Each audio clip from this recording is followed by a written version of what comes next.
Okay, supplies you'll need either a yoga block or a Pilates ball to put in your knees and squeeze.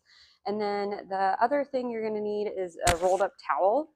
And this is going to go in the small of your back, kind of in between where the dimples of your pelvis are, maybe even a little higher than the dimples, because the goal with this is to keep your lumbar spine in some extension, since extension is limited for you and you have a lot of compression in the back of that pelvis space. So the squeezing of the ball will help decompress that.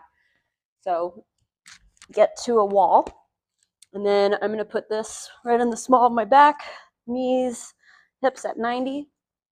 And then what I'm going to do is I'm going to squeeze the ball, and then I'm just going to kind of like, if I were to drag my feet down the wall, I'm going to do that motion so that my hamstrings engage, but I'm not coming into a posterior pelvic tilt. Now, the other component of this, so I'm going to be holding that squeeze the whole time.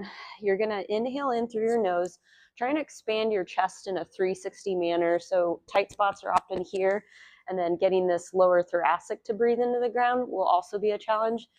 And then the key is on the exhale, to have the exhale start from the lower part of your pelvis and draw it out super slow. So if you have a narrow infrasternal angle here, we're really good at using our external obliques or our six-pack abs to brace for us. We're trying to get these deeper lower abdominals with that exhale. So you'll in through the nose,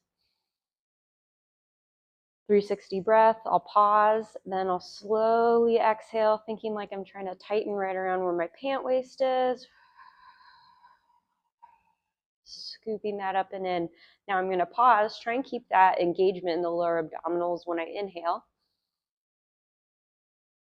You'll notice you'll start to expand in those tighter areas. Exhale again.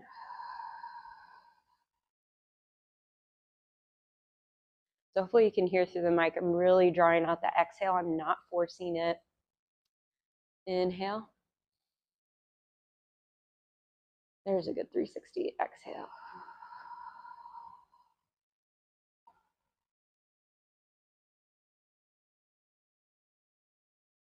And then you do that for 5 breaths per set.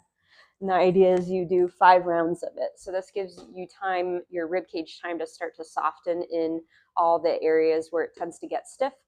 And then goal is to do this twice a day, because it'll help with decompression in the tight spaces and then expansion where you need it.